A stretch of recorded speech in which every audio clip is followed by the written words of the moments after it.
आज आप CSS seminar के लिए यहाँ आए। अभी जो हमारे एडमिशन ओपन है CSS 1 ईयर की हद तक ओपन है। हम विद इन कैंपस क्लासेस करवा रहे हैं, ऑनलाइन हमारा कोई बैच नहीं होता। अभी आपसे यहाँ पर आकर मुखातिब होंगी मैडम अक्सा इम्तियाज साहिबा, जो हमारी इसी इंस्टीट्यूट की स्टूडेंट भी हैं और करंटली मैडम ने अभी PMS का इंटरव्यू दिया है, उनका रिटन क्वालिफाई हो गया। CSS का इंटरव्यू दिया है, वो भी उनका अभी रिसेंटली क्वालिफाई हो गया। इससे पहले भी मैडम का 2018 में रिटन क्वालिफाई हुआ था, उसमें मैडम की एलोकेशन नहीं हुई थी। अब दोबारा से PMS भी क्वालिफाई हुआ, CSS भी क्वालिफाई हुआ। अच्छा, इसके बाद CSS और PMS को हमारे यहाँ पर 1 ईयर बैच को मैडम पढ़ा भी रही है, हमारी फैकल्टी में भी शामिल है। कुछ चंद एक क्वेरीज होती हैं स्टूडेंट्स की, CSS online with in campus 1 year है क्या, 1 ईयर शुरू किसने किया, 1 ईयर चलता कैसे है, उससे रेलिवेंट में आपकी कुछ स्टोरीज होती है वो मैं बता देता हूँ। CSS 1 ईयर जो बैच है उसको हम करवाते हैं ऑल्टरनेट डेज में। 1 डे क्लास होती है, 1 डे ऑफ होता है। इसके बाद जो होता है हमारा CSS 6 मंथ का बैच होता है, उसमें भी ऐसे ही होता है। अब 6 मंथ में और 1 ईयर में डिफरेंस क्या है? बहुत से स्टूडेंट्स ऐसे आते हैं, कल भी ऐसे कुछ स्टूडेंट्स आए, उन्होंने कहा कि हमारी इंग्लिश जो है ना बहुत वीक है। वो पहले अपनी इंग्लिश और बेसिक नॉलेज की फाउंडेशन बनाना चाहते हैं ताकि वो एक मिच्योर अटेम्प्ट दे सके। मिच्योर अटेम्प्ट से क्या मुराद है? आपकी एक अटेम्प्ट के अंदर 2 साल लगते हैं। वो कैसे? सपोज अभी आप अगर अटेम्प्ट देने की तैयारी शुरू करते हैं, अगर अभी आप अटेम्प्ट देने की तैयारी शुरू करते हैं तो आपकी अटेम्प्ट होगी फेब में, 1 साल तो चला गया। इसके बाद नेक्स्ट आप जो है 8 महीने इंतजार करेंगे रिजल्ट के लिए। इसका मतलब है 2 साल आपके जाया हो गए। जाया उस सूरत में होंगे जब आप स्ट्रेटेजिकली इसको नहीं लेकर चलेंगे, जब आप गलतियों पे गलती करेंगे। फैब में इसकी अटेम्प्ट होनी है 2022 की, उसके बाद 7-8 महीने लग जाते हैं रिजल्ट आने में। इस तरह से आपके 2 साल इसमें लग जाते हैं। इसलिए कुछ स्टूडेंट्स चाह रहे होते हैं हम मैच्योर अटेम्प्ट दें। अच्छा, वो कौन से स्टूडेंट्स हैं जो चाह रहे होते हैं हम मैच्योर अटेम्प्ट दें? वो वाले स्टूडेंट्स हैं जिनको फिक्र है। किस चीज की फिक्र? 2 साल एक बार गुजर गए, दोबारा नहीं आए। अच्छा, कुछ स्टूडेंट होते हैं ऐसी गलती करते हैं। सपोज हमारे एक बैच में 25 स्टूडेंट्स हैं, उसमें से 10 स्टूडेंट्स 1 ईयर वाले निकल जाते हैं, 15 सपोज नहीं निकलते। अच्छा, वो 15 कौन से होते हैं? वो वही गलती कर रहे होते हैं, चीजों को साथ साथ सही से लेकर नहीं चलते। मगर उसके अंदर हम क्या करते हैं, जब हमने बैच शुरू हुआ उसमें हम एंट्रीज लेते जाते हैं बच्चों की। जब वो एक तादाद जो हमारी सेटिस्फैक्शन लेवल होता है 25 to 30, हम उनको बंद कर देते हैं। जब आपकी क्लासेस शुरू होती है ऑल्टरनेट डेज पे क्लासेस होती है। ऑल्टरनेट डेज से क्या मुराद है? आज हमारी 1 ईयर की क्लास थी, ठीक है, 1 ईयर की क्लास थी, वो चली कितने बजे? 8:30। रमजान में ये 8 बजे हो जाएगा। 8:30 से लेकर 3:15 तक उनकी क्लासेस चली। आज वो क्लासेस लेकर चलेगी। जो एक ट्रेडिशनल प्रोग्राम होता है CSS का, उसके अंदर क्या होता है? 3 घंटे क्लास होती है। आज बच्चा आया, 3 घंटे क्लास ली, फिर कल आएगा, फिर परसों आएगा, फिर तरसों, वो अपना काम नहीं करता। हम एक दिन क्लास एक दिन ऑफ। ऐसा क्यों? एक दिन बच्चे ने आज 6 घंटे पढ़ा है, कल उसका ऑफ है। ऑफ का मतलब ये नहीं है कि उसने आराम करना है, उसने जो आज हमने पढ़ाया है उसने उसके ऊपर होमवर्क करना है, जो हमें बचपन में सिखाया जाता है वो होमवर्क करेगा, उसकी सेल्फ प्रिपरेशन करेगा, उसके नोट्स बनाएगा, उसके शॉर्ट नोट्स बनाएगा, उसके लॉन्ग नोट्स बनाएगा, तभी वो डे एंड पे उसको कुछ आता होगा, अदरवाइज उसको कुछ नहीं आता होगा। जैसे उसने आज एक साल के लिए तैयारी शुरू कर रहा है, एक साल के बाद भी वो वैसा ही होगा और फिर वो भटक रहा होगा अब मैं क्या करूँ, फिर वो शॉर्टकट ढूंढना शुरू करता है। शॉर्टकट से क्या मुराद है? शॉर्टकट से मुराद है वो सोचता है CSS मेरे से नहीं होगा, PMS उर्दू में भी हो जाता है, मैं ये कर लूँ, उर्दू मेरी हमारी एक लैंग्वेज है, मुझे सारी उर्दू आती है, फिर वो ये सोच के भी काबी की तरफ जाता है। जब ये भी नहीं होता फिर वो एक और शॉर्टकट ढूंढता है, वो सोचता है मैं वर्क पेपर की तरफ चले जाऊँ क्योंकि मुझसे ये भी नहीं होगा। तो अच्छा, ये सारी जो चीज़ें बताने का मकसद क्या है? जब आपने चीज़ें शुरू करनी है, तैयारी शुरू करनी है, आपको डे वन पता हो कि इसका शुरुआत कैसे है, इसका मिड कैसे है, इसका एंड कैसे है। ठीक है।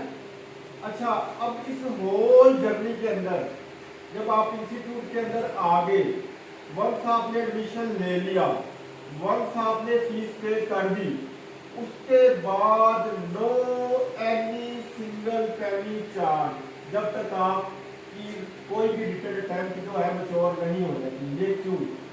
मकसद हरगिज ये नहीं है कि बच्चों से बार बार फीसें लेना। मकसद ये है कि जो बच्चे यहाँ पर आए हैं, जिस मकसद के लिए आए हैं उनको वो मिले। हम अब 4 मंथ का बैच ऑफर नहीं करते, पहले हम भी करते। वो क्यों नहीं करते? उसके अंदर आपको एक सिलेक्टिव स्टडी करवाई जाती है। सिलेक्टिव स्टडी जब आपको करवाई जाती है तो उसका कोई इतना अच्छा रिस्पॉन्स नहीं। अच्छा, 4 मंथ के अंदर सिलेक्टिव स्टडी क्यों करवाई जाती है? देखिए, 4 मंथ असल में एक क्रैश प्रोग्राम है जो हमारे हद तक भी जो है वो क्रैश प्रोग्राम की हद तक ऑफर किया जाता है। अच्छा, ये जो 4 मंथ जो है उसके अंदर क्या आया सिलेबस कवर हो जाता है?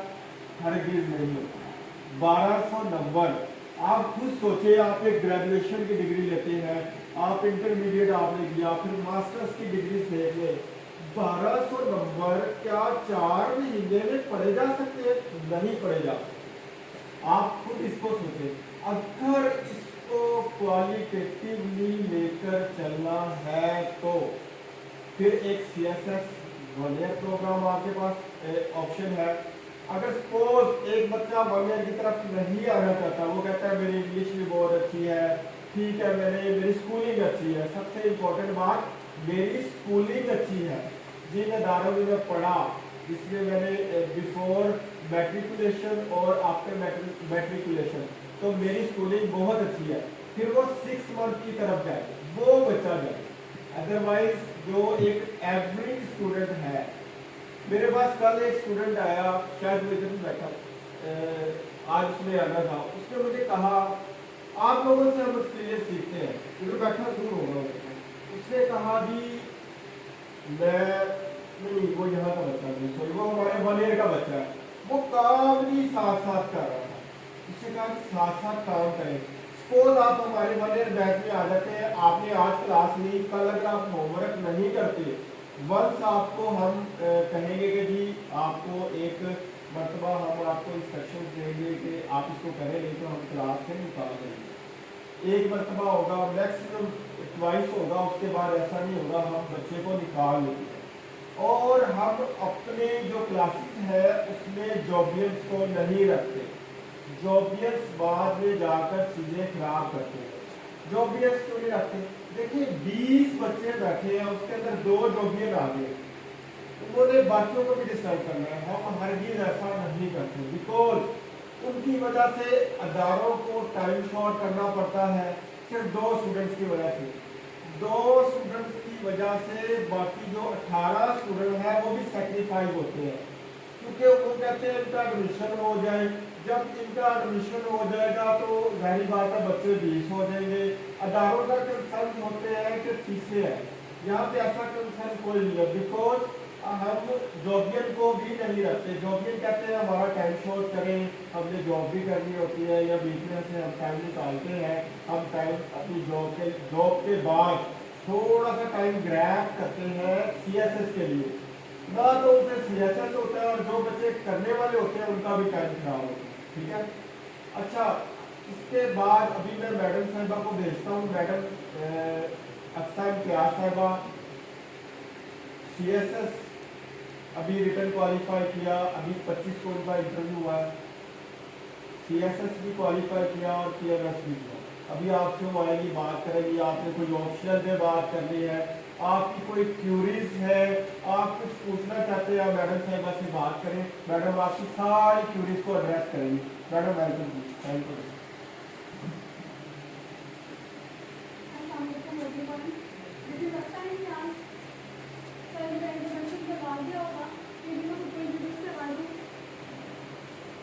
I graduated in double maths and physics. After this, I completed my master's in computational physics from the University of Punjab. CSS 2019 was my first attempt. I qualified the written exams and interview also, but unfortunately could not get allocation. CSS 2020 was my second attempt.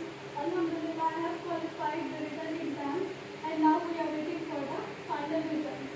TMS 2020 was my first attempt of TMS and I have also qualified written exam and now we are waiting for the final results. आप सब लोगों को यहाँ पर welcome कहते हैं।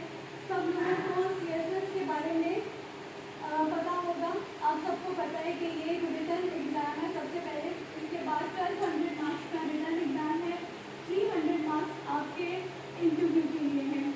1200 marks में से 600 मार्क्स आपके कंपल्सरी सब्जेक्ट्स के हैं और 600 मार्क्स आपके ऑप्शनल सब्जेक्ट्स के हैं। कंपल्सरी सब्जेक्ट सब लोगों को पता होगा, जिनको नहीं पता उनको बता देते हैं। आपका इंग्लिश ऐसे है 100 मार्क्स का, उसके बाद 100 मार्क्स आपका इंग्लिश ग्रामर जिसको आप कहते हो कॉम्पिटिशन का पेपर कहते हैं, 100 मार्क्स उसके हैं। 100 मार्क्स आपके करंट अफेयर्स के हैं, 100 आपका पाकिस्तान अफेयर्स है और 100 जनरल साइंस एंड एबिलिटी है। ये तीनों सब्जेक्ट्स आपके जनरल नॉलेज के आते हैं, यानी कि 300 मार्क्स का आपका जनरल नॉलेज का पेपर है जो कि कंपल्सरी है, जिसमें से आपको आउट ऑफ 300 120 स्कोर करना आपके लिए जरूरी है पास करने के लिए इस एग्जाम को। बाकी रह गया आपके 600 मार्क्स जो कि आपके ऑप्शनल है। अब आ जाते हैं ऑप्शनल पे।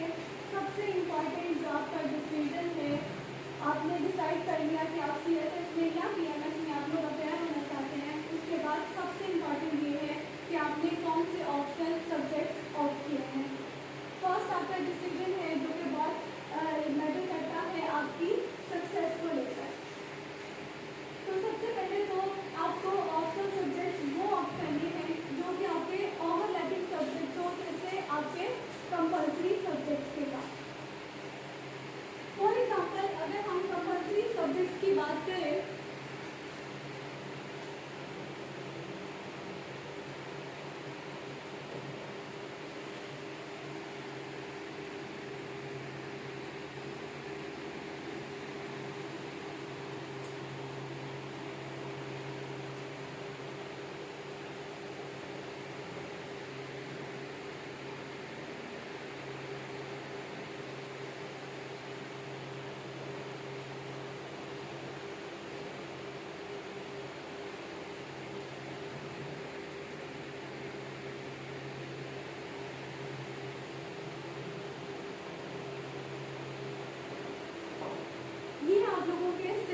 Compulsory subject. अब इसमें अगर आप देखिए सबसे पहले इंग्लिश ऐसे आप लोगों का और इंग्लिश ग्रामर है। आप देखिए CSS के लिए सबसे इम्पॉर्टेंट क्या है, दो चीज़ें सबसे ज़्यादा इम्पॉर्टेंट है, एक आप लोगों की इंग्लिश और दूसरा नॉलेज। अगर आप लोगों को इंग्लिश में ग्रिप है, इंग्लिश प्रोफिशिएंसी आप लोगों की बेहतर है और आप लोगों के पास नॉलेज है, आप लोग उसको एक्सप्रेस कर सकते हैं, तो यही है CSS। यानी कि आपको सबसे पहले किस पे काम करना है, अपनी इंग्लिश पर, और सेकंड नंबर पे आप लोगों को अपने नॉलेज को बेहतर करना है ताकि आप लोग अपने आइडियाज़ को एक्सप्रेस कर सकें बेहतरीन इंग्लिश में। तो अगर यहाँ पे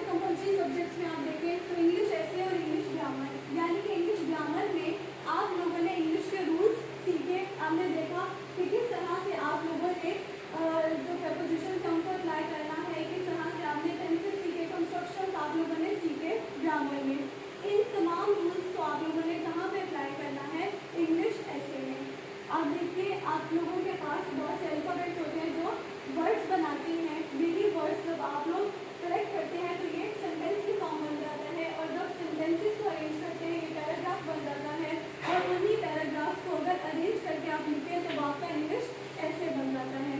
यहाँ पर इस इंस्टीट्यूशन में इंग्लिश ऐसे को जिस तरह से हम लोग प्रिपेयर करवाते हैं वो तरीका ये है कि आप लोगों को सबसे पहले आउटलाइंस के ऊपर काम करवाया जाता है। इंग्लिश ग्रामर तो साथ साथ चलती है। इंग्लिश ऐसे में हम लोग आप लोगों को आउटलाइंस किस तरह से आपने प्रिपेयर करनी है, किसी भी टॉपिक को किस एंगल से आप लोगों ने प्रिपेयर करना है, आउटलाइंस प्रिपेयर करवाई जाती है और आउटलाइंस मुझे प्रोवाइड भी की जाती है। उसके बाद आप लोगों से जो डिमांड किया जाता है वो ये है कि आप लोगों ने इन आइडियाज़ को एक्सपेंड करना है। उसके बाद खुद से लिखे हुए इंग्लिश ऐसे आप लोगों को प्रोवाइड किए जाते हैं ताकि आप लोग उनको भी स्टडी करें, उनको रीड करें, अपने आइडियाज़ को लें, और दोनों का जो अमेंडमेशन है उससे आप लोग अपना फाइनल एक टॉपिक प्रिपेयर करें। इसी तरह से ऑलमोस्ट कोई 20 टॉपिक्स आप लोगों को यहाँ पर हम लोग प्रिपेयर करवाएंगे और करवाए जाते हैं। इसके बाद आप आ जाइए करंट अफेयर्स पे। करंट अफेयर्स आप देखिए, अगर इंग्लिश ऐसे किसी ने आप लोगों से पास्ट पेपर्स देखे हो तो आप लोगों को पता है कि इंग्लिश ऐसे में भी आप लोगों से इशू बेस्ड टॉपिक्स पूछे जाते हैं, करंट अफेयर से रिलेटेड टॉपिक्स पूछे जाते हैं। आप लोगों ने करंट अफेयर्स में 20 मार्क्स के लिए प्रिपेयर करना है सोशल, इकोनॉमिक और पॉलिटिकल प्रॉब्लम्स ऑफ पाकिस्तान। ये वही टॉपिक्स हैं जो बहुत इंपॉर्टेंट आपके इंग्लिश ऐसे को लेकर भी, यानी कि आप लोगों का करंट अफेयर्स ओवरलैप कर रहा है आप लोगों के इंग्लिश ऐसे के साथ। अगर आप लोगों ने इंग्लिश ऐसे के लिए 20 टॉपिक्स प्रिपेयर कर लिए जो कि इशू बेस्ड टॉपिक्स हैं, पाकिस्तान से रिलेटेड है या ग्लोबल इशूज़ हैं, 20 टॉपिक्स अगर आपने प्रिपेयर कर लिए इंग्लिश ऐसे के लिए, इसका मतलब है कि आप लोगों के 20 टॉपिक्स प्रिपेयर हो जाते हैं करंट अफेयर्स के लिए, और इवन उन्हीं टॉपिक्स को आप लोग यूटिलाइज कर सकते हैं, यूज़ कर सकते हैं अपने पाकिस्तान अफेयर्स में भी, क्योंकि पाकिस्तान अफेयर्स में आप लोगों को एक क्वेश्चन आता है जो कि प्री पार्टीशन से है और बाकी तमाम आप लोगों को करंट अफेयर्स से ही आते हैं। यानी कि अब यहाँ पर आप लोगों के 4 सब्जेक्ट्स हैं जो ओवरलैप कर रहे हैं कंपल्सरी सब्जेक्ट्स में, जिनमें आप लोगों में शामिल है इंग्लिश ग्रामर, इंग्लिश ऐसे है, पाकिस्तान अफेयर्स है और करंट अफेयर्स है। और आपका एक और कंपल्सरी सब्जेक्ट है जिसमें क्या है, general science and ability. General science and ability में आपको क्या करना है, 60 मार्क्स के लिए आपको बेसिक साइंस के लिए प्रिपेयर करना है और 40 मार्क्स आप लोगों के जनरल एबिलिटी है। ये कोई बहुत ज़्यादा मैथ्स के बारे में आप लोगों से नहीं पूछा जाता, बल्कि ये सिंपल एक क्वेश्चन है 40 मार्क्स का, जो कि इसलिए रखा गया है कि आप लोगों की मेंटल एबिलिटीज़ को जज किया जा सके। एक आपके पास रह गया है कंपल्सरी सब्जेक्ट, वो है आपका इस्लामिक स्टडीज़। इस्लामिक स्टडीज़ में भी वो आप लोगों से कोई भी टॉपिक रिलेट कर देते हैं किसी भी प्रेजेंट सिनेरियो से, यानी कि अगर मुस्लिम उम्मा है उसके बारे में आपसे पूछा गया है, उसको रिलेट कर दिया अगर प्रेजेंट एरा के साथ, तो यहाँ पर भी आपको क्या चाहिए, करंट अफेयर्स चाहिए। यहाँ पर भी आप ऐसे टॉपिक्स, ऐसे आइडियाज़ अपने लिख सकते हैं जो कि आप लोगों ने करंट अफेयर्स में पढ़े। तो इस तरह से ये जो कंपल्सरी सब्जेक्ट्स हैं ये आप लोगों के ओवरलैपिंग सब्जेक्ट्स हैं। अब आप आ जाइए ऑप्शनल सब्जेक्ट्स की तरफ, जिसमें आपको 600 मार्क्स के लिए ऑप्ट करने हैं सब्जेक्ट्स अपने ऑप्शनल के लिए। देखिए यहाँ पे सबसे इम्पॉर्टेंट है ये आपकी चॉइस कि आप लोग कौन से सब्जेक्ट्स ऑप्ट करते हैं ऑप्शनल के लिए। इसमें सबसे वाइज ऑप्शन है जो आप लोगों के पास आप लोगों को ये करना चाहिए वो ये कि आप लोग ओवरलैपिंग सब्जेक्ट्स ऑप्ट कीजिए। सबसे पहले अपने एकेडमिक बैकग्राउंड को पास रखिए, अपने इंटरेस्ट को देखिए और उसके बाद वो सब्जेक्ट आप लोग चूज़ कीजिए जो कि ओवरलैप करते हो आप लोगों के कंपल्सरी सब्जेक्ट्स के साथ। ओवरलैपिंग का मतलब ये है कि अगर आप लोग एक सब्जेक्ट के लिए प्रिपेयर कर रहे हैं तो इसका मतलब है किसी और सब्जेक्ट में वही सब्जेक्ट आपको हेल्प कर रहा हो। जैसे कि अगर इंटरनेशनल रिलेशंस आप ऑप्ट करेंगे 200 मार्क्स के लिए, इंटरनेशनल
दूसरी बात जो कि सीएसएस में बहुत इंपॉर्टेंट है, खासतौर पर इंग्लिश ऐसे को लेकर, तो इंग्लिश ऐसे में एक बात बहुत इंपॉर्टेंट है ये कि आपके पास नॉलेज है, आपके पास इंग्लिश अच्छी, आपकी इंग्लिश प्रोफिशिएंसी, आपके पास नॉलेज भी आ गया। अब उस तमाम आइडियाज़ को, उस नॉलेज को आप लोगों ने किस तरह से इंग्लिश ऐसे में एक्सप्रेस करना है। आप लोगों ने देखे होंगे बहुत से लोग जो कि इंग्लिश भी बहुत अच्छी है, नॉलेज भी उनके पास बहुत अच्छा है, लेकिन इन सब के बावजूद अगर इंग्लिश ऐसे को वो लोग पास नहीं कर पाते तो उसकी रीज़न क्या है कि आपने जो इंग्लिश ऐसे लिखा है उसमें सिमेट्री नहीं है, वो टू द पॉइंट नहीं है। जो आपसे पूछा गया है आप लोग वो आंसर नहीं कर रहे, आप वो आंसर कर रहे हैं जो आपको आता है। एग्जाम में कभी भी आप लोगों ने वो नहीं लिखना, वो सब कुछ नहीं लिख देना जो आप लोगों को आता है। जो पूछा गया है टू द पॉइंट रहते हुए फैक्ट्स एंड फिगर्स के साथ आप लोग एग्जाम्पल्स के साथ क्या करेंगे, अपने आइडियाज़ बताएंगे, अपने आर्गुमेंट्स लेंगे, एग्जाम्पल्स के साथ उनको सेटिंग करने की कोशिश करेंगे। तो ये था मेरी तरफ से एक दिन आप लोगों को ब्रीफ सा इंट्रोडक्शन दिया है सीएसएस के बारे में और पीएमएस के बारे में। अब अगर आप लोगों में से कोई कुछ पूछना चाहता है तो वो पूछ सकता है।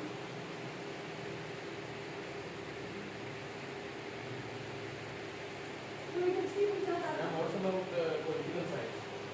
Political science. Political science is also it is also a good subject. I do not have very knowledge about this subject, but political science you should check the syllabus of political science. It is a very extensive syllabus. जो political science है उसका syllabus cover करने में आप लोगों को बहुत ज़्यादा टाइम लग जाता है, लेकिन अगर किसी ने डिग्री है, किसी को बहुत ज़्यादा इंटरेस्ट है political science करने में तो बिल्कुल आप कर सकते हैं। और उसके साथ आप लोग क्या करेंगे, जो कॉन्स्टिट्यूशनल लॉ है उसको आप करेंगे, क्योंकि जिस तरह से IR को हेल्प करता है इंटरनेशनल लॉ, इसी तरह से पॉलिटिकल साइंस को जो सब्जेक्ट हेल्प करता है वो कॉन्स्टिट्यूशनल लॉ है। तो अगर आप पॉलिटिकल साइंस ऑप्ट करेंगे तो उसके साथ आपको कॉन्स्टिट्यूशनल लॉ को ऑप्ट करना चाहिए। जी और कोई? जी क्रिमिनोलॉजी आपका डिग्री है इसमें, क्रिमिनोलॉजी में लॉ है आपका। क्रिमिनोलॉजी भी अच्छा सब्जेक्ट है, बिल्कुल आप इसको ऑप्ट कर सकते हैं। जी आप देखिए स्कोरिंग, हाई स्कोरिंग और लो स्कोरिंग जो ट्रेंड है ये हमेशा चेंज होते रहते हैं। आपको नहीं पता कि 2021 में जो सब्जेक्ट हाई स्कोरिंग था वो इस बार भी हाई स्कोरिंग रहेगा या नहीं, या इस बार ट्रेंड चेंज हो जाएगा। तो जो हाई स्कोरिंग और लो स्कोरिंग के ट्रेंड है वो चेंज होते रहते हैं। तो इस बार हिट किया गया है इसको, पब्लिक एडमिनिस्ट्रेशन को और इंटरनेशनल लॉ को भी किसी हद तक। लेकिन अगर आप लोगों ने एक सब्जेक्ट को बहुत अच्छे से प्रिपेयर किया है, प्रेजेंटेशन आप लोगों की बहुत अच्छी है, तो बिल्कुल वो आपको स्कोर देगा और आप उसको बिल्कुल पास कर सकते हैं। जी और किसी का? अकाउंटिंग सब्जेक्ट्स में हमको क्यों ऑप्ट किए जाते हैं? मेजॉरिटी लोग अकाउंटिंग सब्जेक्ट्स को नहीं लेते, ठीक है? आप देखिए इसलिए नहीं लेते कि अगर आप लोगों को कोई भी सब्जेक्ट ऑप्ट करना है, जैसे अकाउंटिंग है, फिजिक्स है या केमिस्ट्री है, आप लोग करते हैं इसको ऑप्ट, आप भी कर सकते हैं, लेकिन अगर आप इसको प्रिपेयर करेंगे तो ये आपको किसी और सब्जेक्ट में हेल्प नहीं करेगा। आपको फुल टाइम देना है सिर्फ अकाउंटिंग को या फिजिक्स को, केमिस्ट्री को, और आपको ये सब्जेक्ट किसी और में बिल्कुल भी हेल्प नहीं कर रहा। लेकिन इसके कंपैरिजन में अगर आप इंटरनेशनल रिलेशन जैसे सब्जेक्ट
फ्रेशर्स होंगे तो बिल्कुल उसी क्राइटेरिया के मुताबिक वो दर्ज करेंगे आपके पेपर को। अगर आपकी डिग्री है, आपको लगता है कि आपने बहुत अच्छा पढ़ा हुआ, 100 मार्क्स का आई थिंक ये है ऑप्शन, तो इसको भी आप कर सकते हो।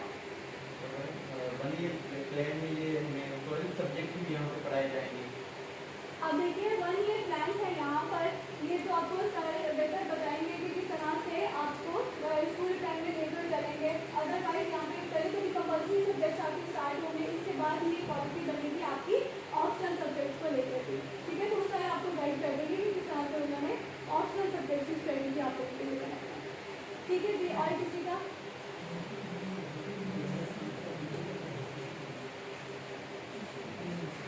चलिए ठीक है, थैंक यू सो मच। अल्लाह ताला आप सब लोगों को बहुत सारी कामयाबियाँ दे।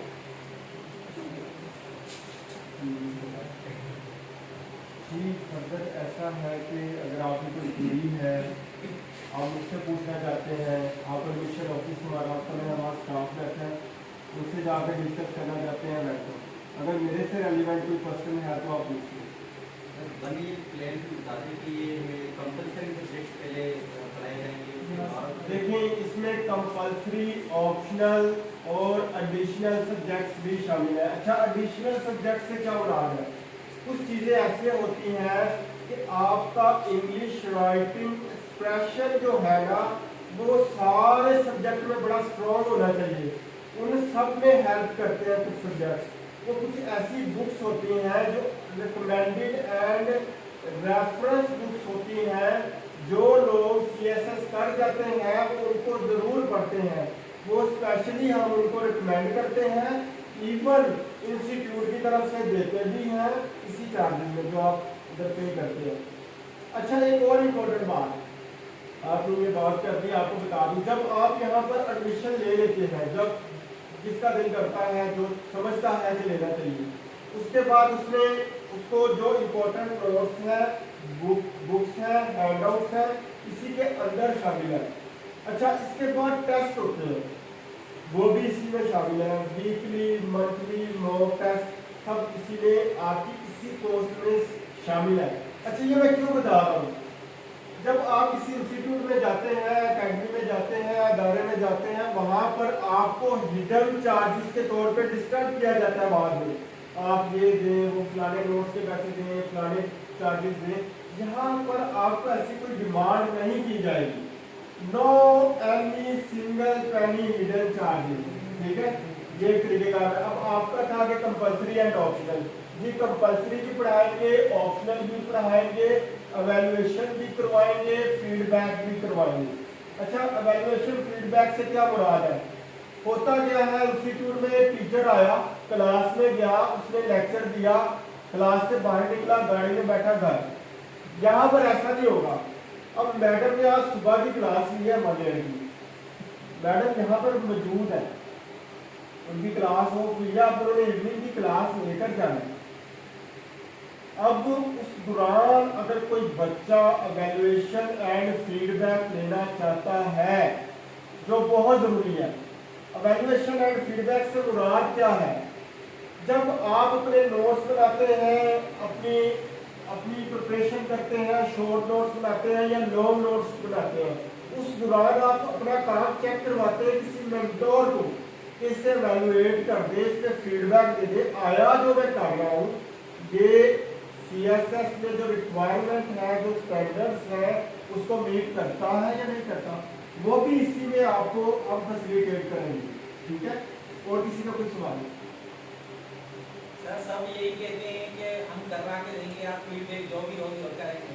जब हम फीस जमा करवा देते हैं उसके बाद तो कोई ऐसा नहीं होता, भाई ठीक है कल देंगे। आपका कहाँ पे ये एक्सपीरियंस है जो शेयर कर रहे हो? सर मैं गया हूँ सेंटर में, 2-3 सेंटर ऐसे मैंने आज दिन तक सेंटर्स के नाम ही नाम नहीं लूँगा नाम नहीं लूँगा। क्यों? अब मेरी बात आपके सेंटर में से तो नहीं है? नहीं, अब एक बात है, मैंने एक टीचर को अच्छा, यहाँ पर ऐसा होगा ना, मेरी बात सुनो, मुझे सर करते हैं, टाइम बताते हैं अपना।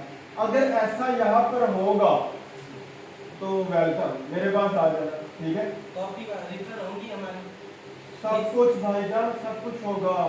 आपको मैंने जब कह दिया, अगर तो मैं इस दुनिया में हुआ तो मेरे पास आ, बाकी मैं इस दुनिया में हुआ तो यहाँ पर मौजूद जरूर हूँ, ठीक है। मैं हाजिर हूँ जनाब के लिए। और कुछ और किसी का सवाल?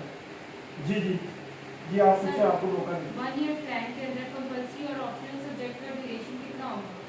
देखिए, ये आपका क्वेश्चन जो है ना, इसका आंसर मैं ऐसे देना चाहूँगा कि ड्यूरेशन क्या होगा, कंपल्सरी कितने अरसे में ख़त्म होंगे, ऑप्शनल कितने अरसे में ख़त्म होंगे।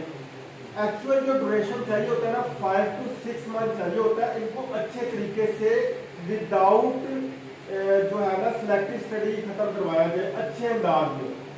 तो इसमें 1-2 हफ्ते बढ़ जाना या कम हो जाना डिपेंड करता है कि किस तरह की सिचुएशन चल रही है। मतलब सपोज अब हमारी ईद जो है वो 3 दिन की तो हम करते नहीं, 2 हफ्ते की तो हम नहीं करते हैं।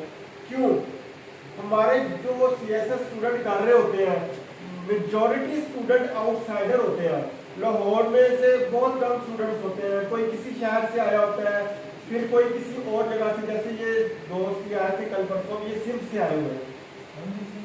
हाँ, ये भी सिंध से आए हुए हैं, कोई सिंध से आया हुआ है, कोई KPK से आया हुआ है, और कोई किसी और सूबे से आया हुआ है, तो किसी और दूसरे शहर से आया हुआ है। जब वो हॉस्टलाइज होते हैं, जब वो ईद पे जाते हैं, हॉस्टल भी थोड़ा लेट खुलते हैं और वो खुद भी थोड़ा सा 1 हफ्ता गुजार के आते हैं। फिर इस तरह भी टाइम काफी ज़ाया होता है। 1-2 हफ्ते बढ़ जाना कोई मकसद नहीं है। मकसद ये है कि सिलेबस कवर हो, सिलेबस कवर हो, जो जिस मकसद के लिए आए हैं आप उस मकसद को यहाँ पूरा कर पाए, और उसके बाद आपको मजीद कोई टीचर खुद से ढूंढना ना पड़े। ठीक है जी, आप कुछ पूछ रहे हैं? इसी के रिलेटेड है कि सिलेबस किस तरह कवर होगा, एक दिन छुट्टी होगी? देखिए, ये फार्मूलेशन जो है ना CSS 1 ईयर हम करवा रहे हैं और शुरू से हम ही करवा रहे हैं। इसके अलावा कुछ अकेडमीज ने शुरू किया। ये फार्मूलेशन होती है अदारे की, इसको देख रही होती है टॉप मैनेजमेंट, इसको ब्यूरोक्रेट्स देख रहे हैं, जजेस देख रहे हैं, ये उनका काम है, उनको करना है। ठीक है, अब सपोज मैं आपको चाहता हूँ, सामने आपकी क्लास हो रही है, इस टाइम 45 स्टूडेंट्स की, वो सिविल जज की तैयारी कर रहे हैं। हमारी इसमें टॉप 3 पोजीशन है, 1, 2, 3, और टोटल कितने % रिजल्ट आया है? 75% रिजल्ट ही हमारे जुडिशियल सेक्शन का। हमारे जुडिशियल सेक्शन का नाम है द सुप्रीम जुडिशियल एकेडमी, जो अलबारिया CSS का। तो बात ये है कि ये फार्मूलेशन अदारे की है, इसके ऊपर आपने नहीं जाना, आपका यही तो टाइम करना जो ऐसा होता है मसलन hard working with smart working. अदारे ने ये काम करना है, अदारे ने आपको वोकैबुलरी प्रोवाइड करनी है जो आपके लिए जरूरी है। इंस्टेड ऑफ आप इतनी मोटी डिक्शनरी पकड़ के बैठ दो, ये आपके इंग्लिश के टीचर का काम है। ठीक है, आपकी इंग्लिश की टीचर असिस्टेंट बाहर बैठी हुई है, वो आप उनसे मिल सकते हैं, उनका भी मैं तारुफ के बात होता हूँ। मैडम साहिबा ने डबल MPhil किया हुआ है, ये दोनों MPhil में गोल्ड मेडलिस्ट हैं, और जो लिंग्विस्टिक में MPhil किया हुआ है वो फास्ट यूनिवर्सिटी इस्लामाबाद से है। फास्ट का नाम किसको नहीं पता, और कौन वहाँ पढ़ने नहीं जाना चाहता, और वहाँ से गोल्ड मेडलिस्ट है। दूसरा MPhil मैडम का PU से है, PU का भी एक नाम है, वहाँ से भी गोल्ड मेडलिस्ट है। फिर उसके बाद 5 साल पढ़ाते हो गया, फिर मैडम की पब्लिकेशन है, फिर मैडम की CSS की बुक आ रही है विद इन 2 वीक्स, कुछ डेज में, इसी पे CSS पे, वो मैडम इधर इंग्लिश पढ़ाती है। तो बात ये है कि हम कम्पेटिटिवली चीज़ों को लेकर चल रहे हैं, वर्ड ना करें, कोई प्रॉब्लम आएगा हम हाजिर हैं, हम अदारे के अंदर क्लासेस करवाते हैं, जैसे कैसे करवा रहे हैं हम करवा रहे हैं। उसकी कुछ रीजन है, ऑनलाइन CSS हो ही नहीं सकता।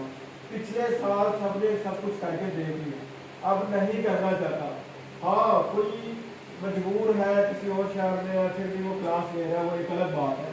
और अगर वो सीरियस है अपने फ्यूचर को लेकर, अपने 2 साल को लेकर, ये 2 साल वाले मौके बार बार नहीं आते। आपको भी पता है 2 साल के बाद सिनेरियो और होता है, आप और भी पैनिक होते हैं, आप और पैनिक के अंदर जब होते हैं उस तरह से चीज़ें नहीं चल सकती। और किसी का कोई सवाल? देखिए, बेसिक का मतलब है आपकी बेसिक इंग्लिश। बेसिक इंग्लिश से क्या मुराद है?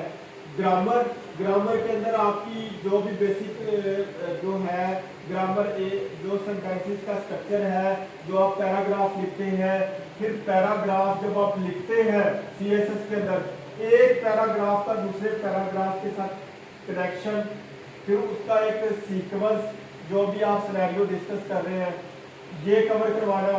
उसके अंदर फिर इम्पोर्टेंट चीज इंग्लिश राइटिंग स्किल्स आपकी अच्छी हो।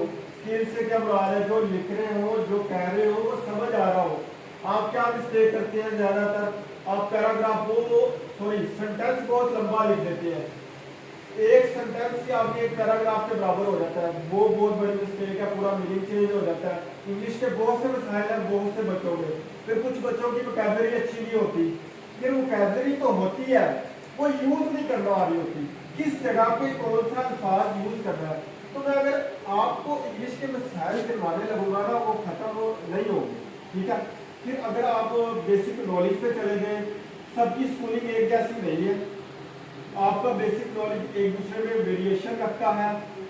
एक बच्चा आज शुरू कर रहा है, यहाँ पर आप 20 बच्चे बैठे हैं सपोज, एक बच्चा शुरू करता है वो 20 पे है, एक बच्चा शुरू करता है आपकी स्कूलिंग ऐसी रह चुकी है वो 60 पे है, एक बच्चा कर रहा है वो 80 पे है। सारों का जो बेसिक फाउंडेशन है एक लेवल की नहीं है, उसको मेजर करना, कैलकुलेट करना, फिर उसको लेकर जाना, फिर उसके बाद ये हो गया आपका बेसिक। और जो एडवांस लेवल है वो आपकी कंपल्सरी एंड ऑप्शनल है जो आपको पढ़ाई जाएगी। फिर उसके बाद एक एग्जाम लेवल है, एग्जाम लेवल में रिवीजन, मंथली वीकली टेस्ट और एवेल्युएशन एंड फीडबैक। और आपकी सबसे इम्पोर्टेंट जो जुमला बोलने लगे वो ना हो तो सीएसएस नहीं होता, जो बच्चों को 2 साल बाद भी क्लास में होता, सेल्फ प्रिपरेशन। जो बच्चा समझता है सिर्फ बाकी चीजें तो मैं कर लूंगा, ये नहीं करूंगा तो मैं सीएसएस कर जाऊंगा, सेल्फ प्रिपरेशन के बगैर आप सीएसएस नहीं कर सकते। तो देखिए आपको सब कुछ मिल गया, उसके बाद जाके आपने अपने आप को तैयार भी तो करना है ना। हाँ, अब किसी का और का कोई सवाल?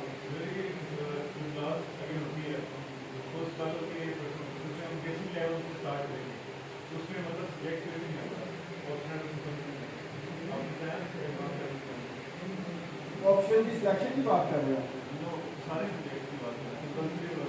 देखिए ये टाइम टेबल मैनेजमेंट है, टाइम टेबल मैनेजमेंट अदारे का काम है, जो जिसका काम है एडमिनिस्ट्रेटिवली उसमें वक्त के साथ सबको लेकर चलना है।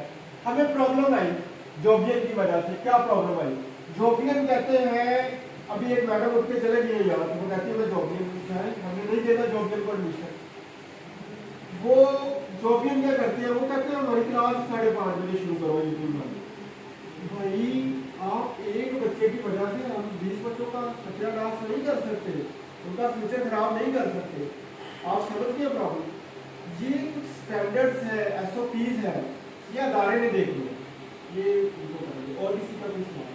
ये लास्ट ईयर हुआ था 1 ईयर प्लान हमेशा से चल रहा है। आप हिस्ट्री देखिए पेज पे, फेसबुक पेज पे, पिछले साल, उससे पिछले साल, अभी जिसका स्टार्ट होता है पिछले साल भी देखिए, उससे पिछले साल भी देखिए, उससे पिछले साल भी देखिए, सारा रिकॉर्ड में। क्लास ऑनलाइन चलते हैं या फिजिकल? बाईजान फिजिकल, आप फिजिकली बैठे हैं, सर जैसे ज्यादा ऑनलाइन आप नहीं करवाते।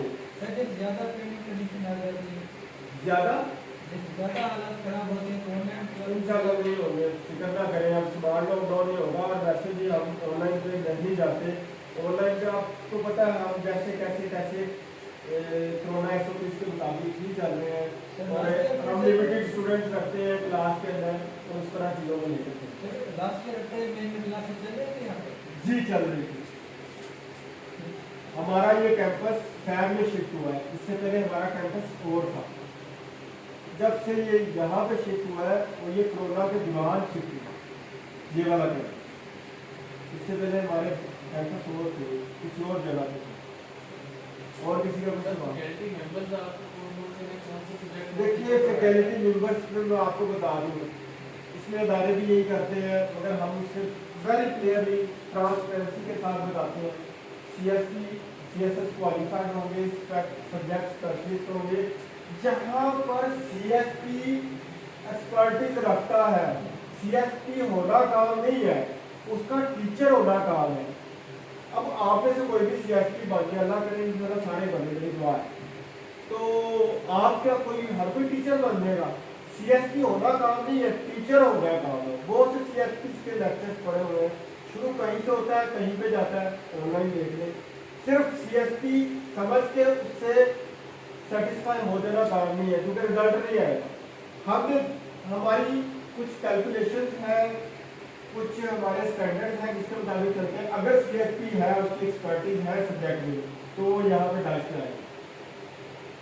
दूसरी बात, यहाँ सीएसएस रिटन क्वालिफायर होते हैं, अगर उसकी एक्सपर्टीज है किसी सब्जेक्ट में तो वो यहाँ डाइस पे आएगा। फिर अगर सब्जेक्ट स्पेशलिस्ट, अगर उसकी किसी ना किसी चीज में एक्सपर्टीज है, जिस सब्जेक्ट को पढ़ाएगा यहाँ आकर, तो वो यहाँ पर आएगा। ये स्टैंडर्ड है। अब बड़े बड़े नाम बोलना वो मैं आपको बता देता हूँ। देखिए इसमें इम्पोर्टेंट एक चीज़ है जो अदारे बड़ी बड़ी लिस्टें प्रोवाइड तो करना, मैं भी अभी कर दूँ। बात ये है कि इसमें एक चीज़ देखनी होती है, that is availability of teacher. उस पर्टिकुलर टाइम पे आया कि कौन सा एक्सपर्ट टीचर उस सब्जेक्ट के लिए अवेलेबल है। आपको चाहिए होती है एक्सपर्टीज, वो हमको है। मतलब आपके जो अभी 2 टीचर का मैंने आपको बता दिया। अब अगली एक सब्जेक्ट शुरू होगा, मेरे पास 5 टीचर होंगे, सीएसपी भी होंगे, स्पेशलिस्ट भी होंगे, रिटन क्वालिफाइड भी होंगे। मैं चारों 5 को कॉन्टैक्ट करूंगा जो बेस्ट होंगे। मैं देखूंगा किसकी अवेलेबिलिटी है, वो आपके सामने आ जाए। ठीक है, तो लाइफ हर साल चेंज होते हैं, आप कह रहे हैं अंडरस्टूड है, ये अंडरस्टूड है। सीएसपी एक इलाके में, एक जगह में, एक शहर में 3 साल रह सकते। और वैसे भी आपको पता होगा तो ये इनको शोका नोटिस इशू हो गए हैं, अब ये नहीं पढ़ाओ, मगर फिर भी छुप छुपा के पढ़ा रहे हैं। ठीक है, तो अभी ये जो 2020 है ना, उसके अंदर ये नोटिस इशू है। अच्छा, और किसी का कुछ सवाल? सर मैं आपकी तरफ आता हूँ गाड़ी सर।